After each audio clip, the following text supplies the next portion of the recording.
So, I'm going to try to get a good view under here. The transmission pan is temporarily back on right now. I had some help getting the valve body and everything back in place. I did. And I bolted it in. I put the pan on temporarily. Again, I'm going to emphasize that because I haven't torqued in the valve body properly, and I need to buy some replacement clips and bolts for the transmission pan, as well as weld up that little spot hole I drilled in order to drain it and get that drain plug free for the poor soul who has to do this job again in the future, if they ever do. Let's see. So that's all in place. The plug, that's zooming in, whoops-a-daisy. The plug, I wasn't able to get in. I failed with it for a little while, but that's not very important right now. I'm going to deal with that later. So I'm going to clean up here and get it to the point where I can let it sit for a few days, and also order some new clips and bolts and stuff, and yeah. Looking at the old conductor plate, you can see that the float's pretty dirty.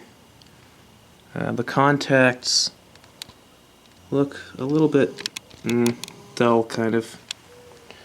And the speed sensor, which pops into a hole in the transmission casing, is cracked.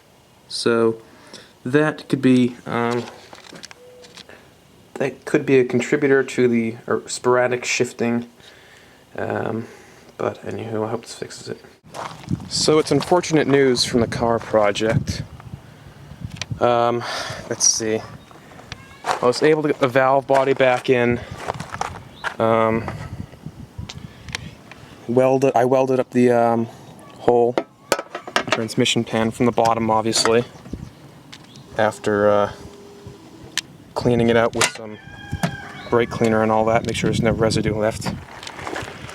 I popped it back in, the valve body temporarily. Not temporarily, but I put it back in. Tightened down all the bolts and everything to the right spec.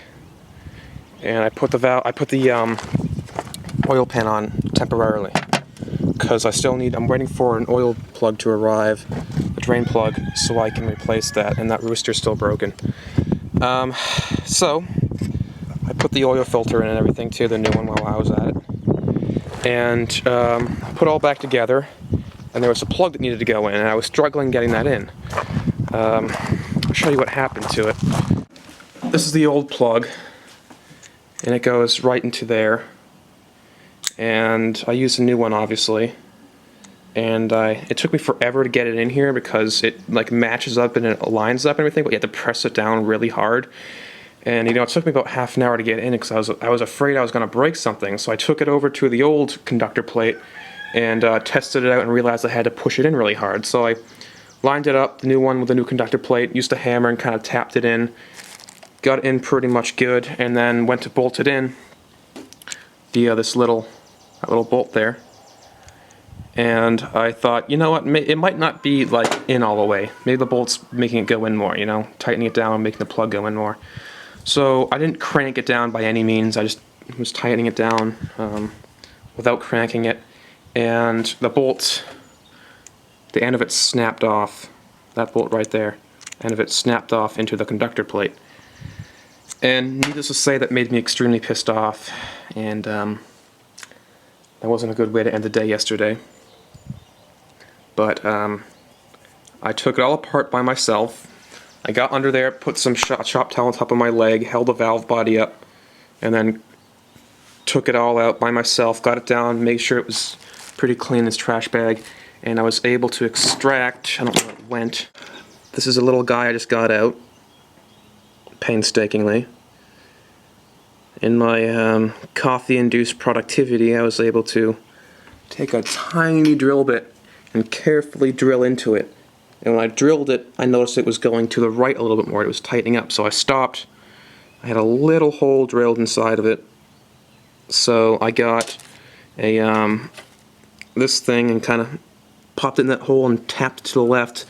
And I was able to actually unscrew it with this by twisting it because it was stuck in that little hole I drilled. And it popped out. Now I feel good. I'm going to clean up any remaining metal shards in there. And as you can see, I have the entire thing covered in a trash bag. This mating surface that goes under here is very crucial to the fluid movement. So I made sure not to get any crud on top of here.